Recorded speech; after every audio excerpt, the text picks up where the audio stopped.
What is up, my people? It's your boy Makai back for UFC Shanghai. Makai's money making plays. You already know how the video goes. We're going to start it off with the lock of the week, move on to the most confident picks, favorite underdogs, and we're going to wrap the video up with the parlays. Make sure you guys like, comment, and subscribe. Tune in to the video because I'm coming back with some vengeance. Let's get right into it. Now, UFC 319 was a bit of a stinker for me. I ain't going to lie. You know, we missed with the lock of the week with Kai Asakura knockout, but I feel as though Kai Asakura messed up a lot of people's tickets, you know. If you have been tailing me for a while, you know I don't go 3 weeks in a row with an L. We are on a 2-week losing streak, but I got some pretty good confidence headed into this card. It is a very early morning for those of you on the East Coast, at least. Pretty well in America. International, you know, it gets a little funny with the time schedule, but we got to be up at 3 a.m. if you're trying to watch the entire card.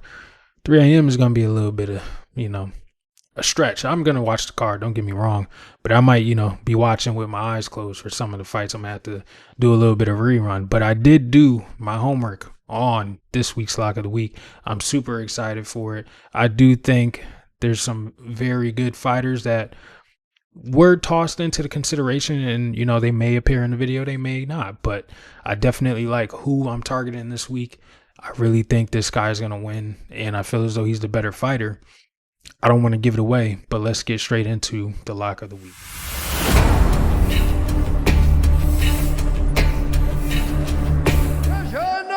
Waldo! Salsa Boy Cortez Acosta! Waldo Cortez Acosta plus 195. I think he can beat Sergey Pavlovich. I feel as though he's a better MMA fighter up until this point. Sergey, since his debut, I have not seen any progression. He's just a heavy-handed boxer that walks forward, crumbles guys with the pressure, and, you know, ultimately relies on the KO shot.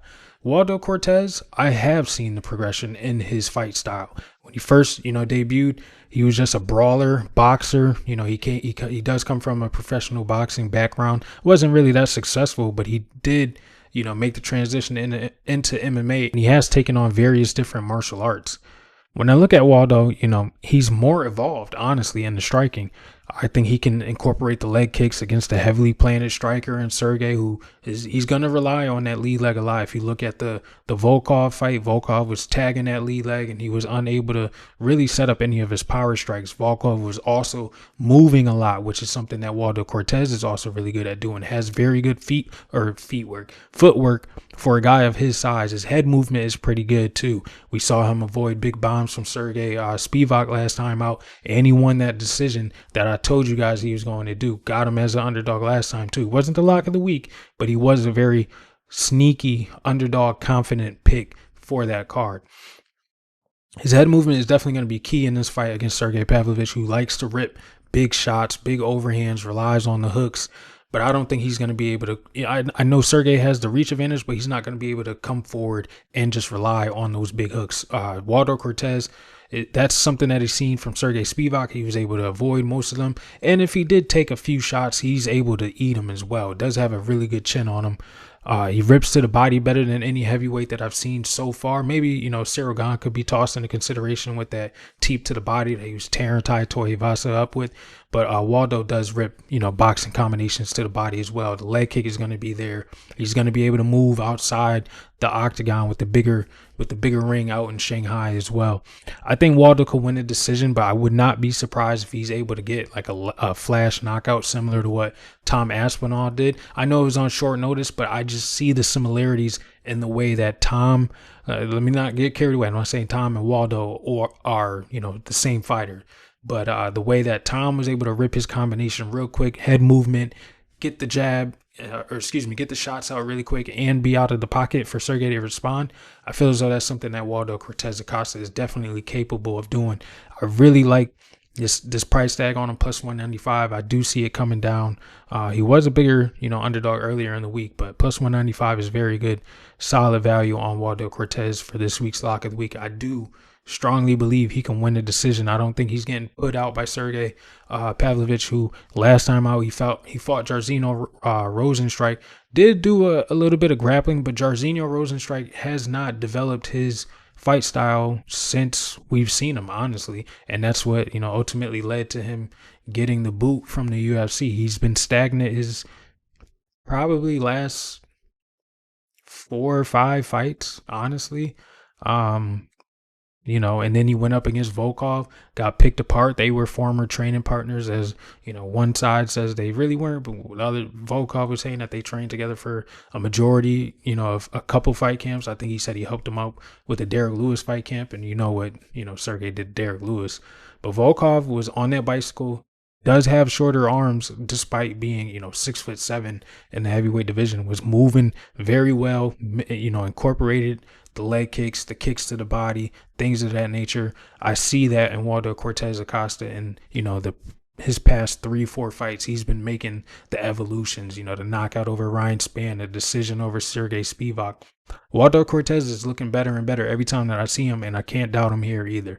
So give me Waldo Cortez Acosta, lock of the week, plus 195 to get right back on track. I don't go 3 in a row without hitting one, so let's get one back. Lock of the week, Waldo Cortez Acosta. Now, most confident picks, I got 3 of them for you, excuse me. I got Mingyang Zhang, how could I not, Aljamain Sterling, and Rong Zhu. Mingyang Zhang, I said it in the breakdown, man. He's going to knock out Johnny Walker within the first 3.5 minutes, honestly. Johnny Walker, his chin is made out of paper. He's got nothing but like a fluky, jumping knee or a crazy hook thrown from his hip. You can't rely on Johnny Walker.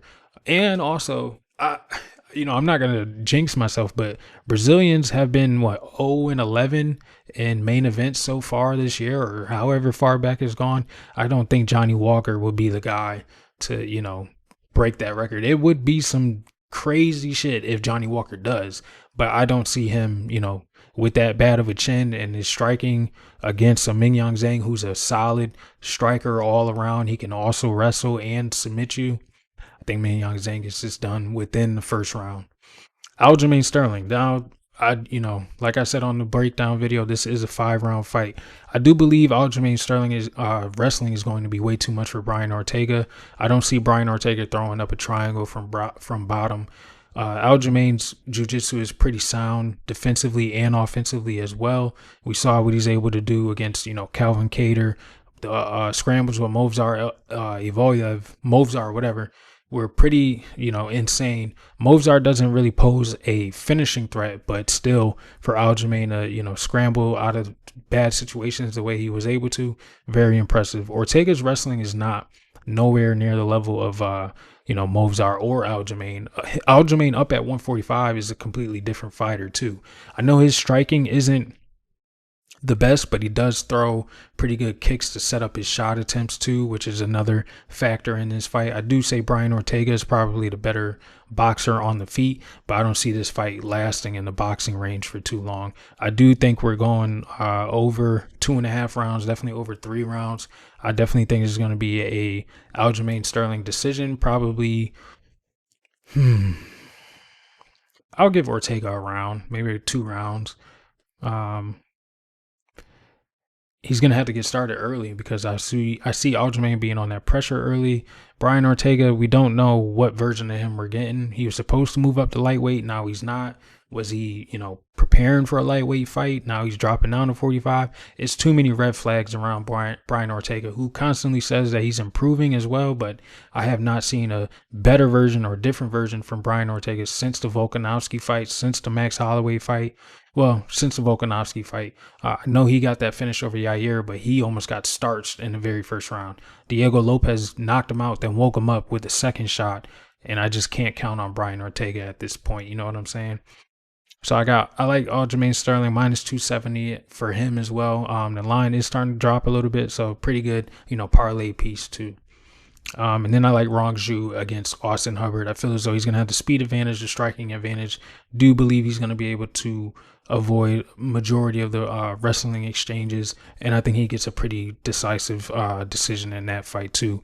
Austin Hubbard does pack a little bit of a punch, but I don't see Rong Zhu. If it does become a brawl, I favor the speed of Rong Zhu to maybe clip Austin Hubbard. His chin has been solid for years. I don't think he's gonna get a knockout here, but I do see Rong Zhu being able to be the faster fighter and land the more output. That's another reason why I like him too. His output compared to Austin Hubbard's, I believe it's like almost 6 strikes per minute compared to like 4.5 or something like that. I saw the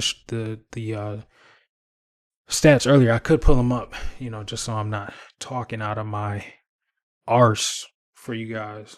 How about I do that? Because that was another factor that I picked Waldo Cortez as well. Let me get the exact strike output for you guys.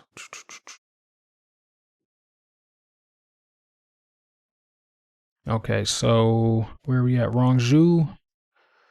Where is he? Significant strikes per minute. Rong Zhu. They just show me the percentage. Oh,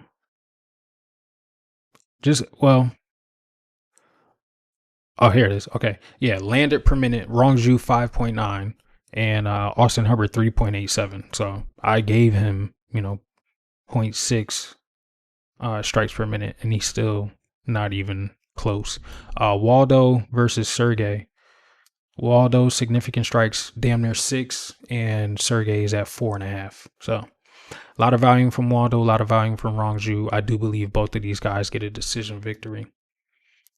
Let's move on to the favorite underdogs. This is going to surprise a lot of people because a lot of people still putting stock into Michel Pieta. I don't know why. Kyle Dawkins, Charles Johnson, Kevin Barras. Let's go with Kyle Dawkins. Now, I know his run in the UFC was not that impressive. I know he finished with 2 knockout losses. Eric Anders and Roman Dolidze. Roman Dolidze is a top 10 middleweight. Eric Anders, pretty solid journeyman. I know he just got, put out by CLD, but at that point he wasn't as weathered as he was against CLD. CLD is a completely different animal than Michel Pieta as well.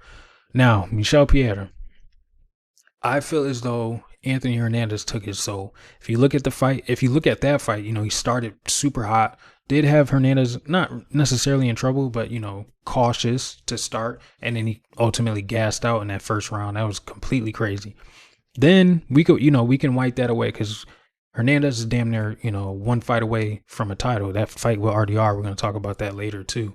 But yeah, Hernandez is damn near a fight away from the title, so we can wash that away. Then we go to the Abus Magomedov fight, where I gave you guys Abus Magomedov as the lock of the week, plus 110 on him as well, and we hit.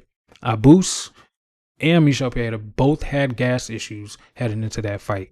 Both of them looked pretty bad. That fight was not a competitive match where Michel Pieta came out guns blazing. He looked very hesitant against a longer fighter again, and we didn't really see him get anything going. Boost was pretty much picking him apart when he chose to engage, but again, we didn't see that monster from Michel Pieta that we're so used to seeing.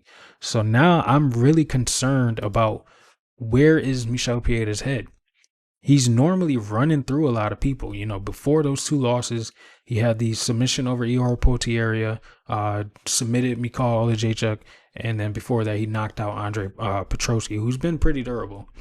Kyle Dawkins does have a 3-inch reach advantage, 2-inch height advantage, similar build to Abus, and I like Kyle Dawkins' long shots from range. He's able to get guys on the end of his punches. He keeps them there, and then he can also, shoot the takedowns.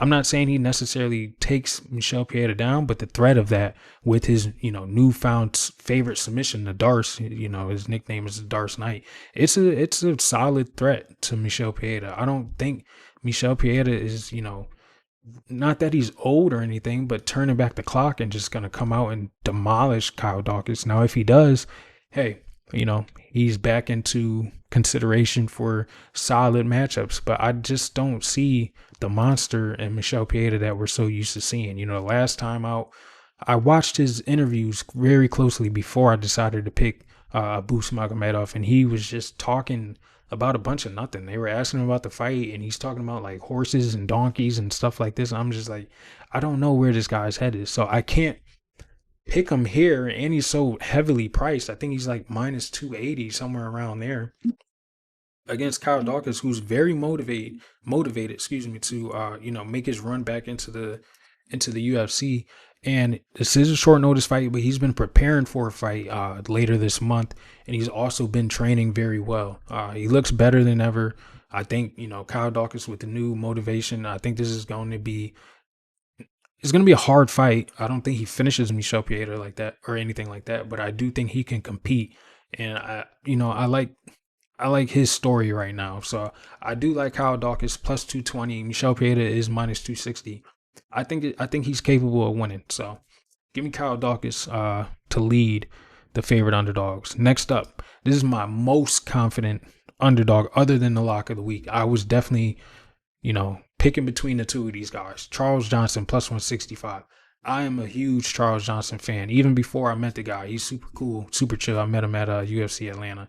But Charles Johnson versus Loner Kavanaugh, I feel like this is not necessarily a layup of a matchup because Loner Kavanaugh is pretty solid. He's a very, I'm not going to say complete fighter, but him on the feet, he's pretty tough for everybody. But Jose Ochoa was giving him issues. Jose Ochoa is pretty nice. I like him. And then his last fight against Felipe Dos Santos put up a little bit of red flags for me. When guys push back a little bit against Loner Kavanaugh, I feel as though he's, hesitant to compete at his full capacity. Charles Johnson is not somebody that gets ran through. Let's look through, Charles Johnson's fight history. He's been pretty solid, man. I know his last fight, he lost a decision to Ramazan Timarov, but again, the guy popped hot for steroids. Before the Ramazan Timarov fight, fought Sumadarji, who's on this card. Almost had a finish. They had some pretty good grappling exchanges after Charles was unable to finish, but he won the decision unanimously. And he's, his third round gas is pretty solid. Before that, got the TKO over Joshua Van, decision over Jake Hadley, Azab Maxim win, excuse me. And then he did go through a quick little 3-fight losing streak, but these aren't two terrible fighters. I will say Loner Kavanaugh is definitely better than everyone except for Muhammad Mokaev at this point that has beaten Charles Johnson. But Charles Johnson is a gamer, bro. He's there to fight. He's never quitting on himself. I don't really see him getting rocked or put in a bad position in the wrestling exchanges because he has pretty good takedown defense as well. Charles Johnson is pretty good, man. I really like him. I think he can win this fight. I do think it's going to a decision, and I am going to favor Charles Johnson in this matchup. So I like him plus 165 as well. Next up, we got Kevin Borjas against Sumadarji. I like Kevin Borjas' striking, man. He looked completely different in that Ronaldo Rodriguez fight. Maybe it was the matchup, maybe it wasn't. Maybe, Kevin felt as though his back was against the wall and he definitely needed a win. But he lived up to, not necessarily the expectations of him, because what were the expectations of Kevin Borjas? But he definitely stepped up to the stage, I'll say, because that was a pretty important fight card, if I'm not mistaken. I think that was UFC Mexico City. Let's see, March 29th. Right? That was Mexico. Yeah. UFC. Yeah. Mexico City. But yeah, beating Ronaldo Rodriguez like he did, literally just picked him apart, knocked him down in the first round a few times, almost finished him. He looked better than ever. His two losses, excuse me, in the UFC are two pretty good competition. Joshua Van and Alessandro Costa. Sumadarji, he's pretty good, is a rangy kickboxer, but I like the way Kevin Borjas is able to close the distance with his striking. I think he's going to be ripping the low kicks as well. The body work is going to be there for him. This is going to be an interesting fight. I don't believe in Sumadarji's chin all that well either. Borjas, he's pretty quick. He can definitely sting you with some shots. He's a pretty solid underdog, man. Plus 145. I'm not saying, throw the house down on him, or I have the utmost confidence in him like I do a Charles or even a Waldo, but he's somebody to look at on this card. So I do like Kevin Borjas at plus 145. So yeah, give me him to wrap up the favorite underdogs. Now, going over some of the fights that recently got announced, we got some bangers, man. Dana did his thing on that live the other day. Starting it off, we got Davison Figueiredo versus Montel Jackson. I swore that Davison Figueiredo's knee was torn apart. I don't know how I feel about this fight, man. If his knee was actually torn apart like it, like it looked like it was, this is going to be a little rough for Figgy. We could probably, see him falling from grace. Initial lean until I get more information about Figgy's injury. I am going Montel Jackson. He's probably going to be a little too quick on the feet for Figgy, but Figgy still, he still got that championship blood in him. I don't know. That is on the UFC Rio card, October 11th, with the Charles Oliveira, Rafael Fiziev card. Carlos Prates is also looking for a fight on that card, and he definitely, Dana gave him his blessings, so that card could, turn out to be one of the best this year, man. That's an interesting fight as well. Figgy, Montel Jackson. I am leaning Montel Jackson initially, but I'm gonna have to do some more research, man. His wrestling is pretty good too. Could be a hard matchup either way. I'll say that one for last. Kevin Holland versus Mike Malott. I posted about this fight yesterday when I found out. Initially, I want to pick Mike Malott, but it's like that what if factor with Kevin Holland. What version of Kevin Holland are we going to get? Him at 170, he's been solid. I know he lost to D-Rod, but that was more of like somebody who had more heart than him and just really wanted to win. Mike Malott isn't a guy that gives me a lot of heart. He's just a really good fighter, and he pieced Charles Radke up, and we picked Radke there, and he, disposed of him. But I don't know, man. Kevin Holland, he's got that what if factor. It's hard to pick him here because, coming off of that loss, and he's fighting on not necessarily short notice, but back to back to back to back. What's the motivation? Is Kevin Holland just trying to fight? Is he trying to win? I know he's ranked at 170 now because who got booted out? Somebody got booted out, and Kevin Holland's in there now. I think he's 15th. I think it was MVP that went up. Yeah, MVP went up to 185, and or he's ranked at 185, and Kevin Holland entered the rankings at 70. But that's an interesting fight, man. I could see the speed bothering Kevin Holland because I don't know. Interesting fight. What else do we got? I think we can just move on to the big one. RDR versus Anthony Hernandez. I'm kind of split on this one, man, because I could see Hernandez incorporating his, grinder style. The Ritter, that knee to the body is definitely going to be key. We have seen Hernandez hurt to the body before. It's an interesting matchup. I love how Dana said, the winner of Bohayo Imavov or the winner of this, whoever's more entertaining is getting the title shot. I love that from, Dana. I love that from these guys stepping up, not waiting and, I deserve the title shot. I deserve the title shot. Go after it. Go fight and prove why you deserve the title shot. This is definitely going to be a very interesting fight, man. And I'd love to see the odds on that one when it drops too. You know what? Let's see if we got some right now. Mine as well, all right? We got nothing better to do. UFC October 18th. Anthony Hernandez minus 260. Reiner de Ritter plus 220. What did he open up as? Fluffy opened up at minus 225. RDR opened up at plus 190. Interesting. Very interesting. Very interesting. I don't know who I'm picking there. I'm definitely going to have to. Man. I'm glad that we got 5-round footage on pretty much both of them, because RDR went pretty long with Robert Whittaker. Robert Whittaker's a completely different style. He was unable to get Robert Whittaker down. Makes me think what RDR's takedown defense is going to look like. Interesting fight, man. I'm ready for that one. I can't wait to break down that fight for you guys too. But let's move on. My favorite section, your favorite section, the parlays. Got a little bit of volume this week, even though, last week we got our ass handed to us. So let's get into it. Starting it off, we got Mingyang Zhang, Aljamain Sterling over 2.5 in the Johnson versus Kavanaugh fight, plus 119. Then we're going Yiza versus Weston Wilson, the in by sub, because I do primarily see that fight playing out on the feet. Excuse me, playing out on the mat. I think Yiza is going to try and shoot the takedowns. Wilson, if he does get taken down, he is pretty slick off of his back. Does have a triangle off of his back over Jakasarigi. Could see something weird happening in that fight. I don't think either guy is getting knocked out. Yiza's got a pretty solid chin. Striking isn't all put together, and he is at a reach disadvantage. I think he's definitely going to shoot takedown. So I could definitely see that fight ending by submission. And then I'm going Su Young Yu money line plus 154. Aljamain decision, Mingyang Zhang knockout plus 198. Could have been, a parlay for the lock of the week, but I like Waldo Cortez, and I just want one fighter. You know what I'm saying? I target one fighter this week to get the ball back rolling. Then we're going Waldo Zhang KO plus 270.